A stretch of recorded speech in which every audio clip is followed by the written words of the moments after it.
They be like, okay, we want a good story. We don't want to help. We just want to keep the ratings going for our shit. We don't give a fuck about what's going on afterwards. Like, can we have a big story to keep these ratings going? Yeah. Can I get a bigger position at the news station or whatever the fuck? And I'm not making a total blanket statement. I'm sure there's honest journalists out there. One of the guys that interviewed me had some tough questions for me. Like, he's like, I really loved the piece that you did, but I had a real big issue with you showing people how they went into your car and how they did it. And I was like, look, man, I can understand that. And I didn't really think about that. But 10,000 car thefts have been done before I put my video out. I'm pretty sure they know how to do it, and I'm pretty sure it's already out there. And people get mad like, oh, why are you glorifying this? Why are you covering this? And that could go for any story. If you cover a school shooter, it is statistically more likely that the next week there's going to be another school shooter because they're doing it for the glory of being seen in the news.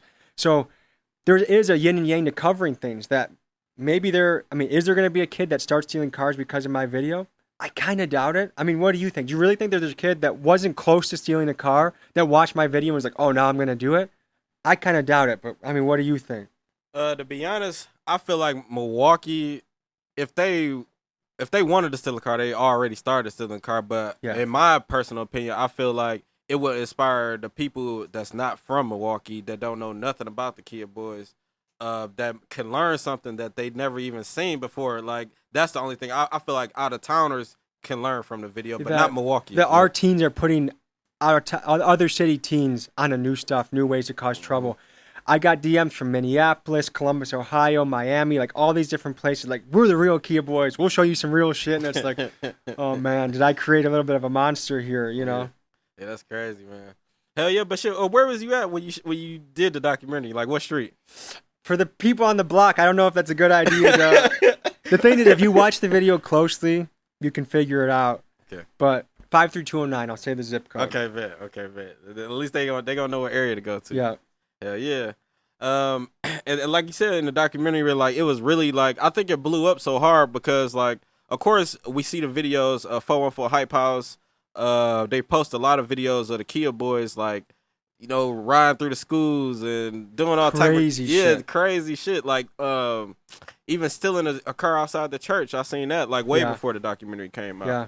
And I just feel like yours it hit so hard because it was never like the Kia Boys. We didn't know what a Kia Boy sounded like. We didn't know what well, we did off camera, but it wasn't like a face. It was like, oh man, so that's what they do. That's where they at. We've always filmed the aftermath, but we've never actually gotten the scoop from the guys themselves.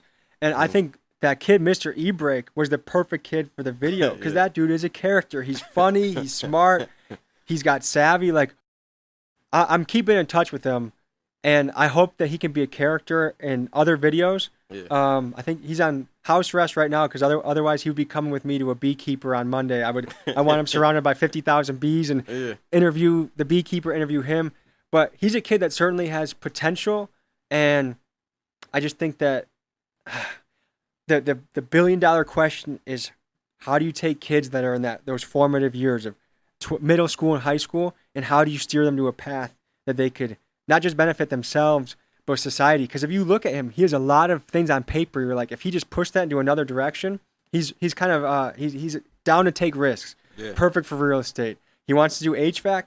Cool, man. We need young people in the trades, and so I'm trying to connect the dots between him and someone that wants to offer him an HVAC position. We'll see if he wants to take it up, but he was a wonderful character for the video. Yeah, he was hilarious, dog.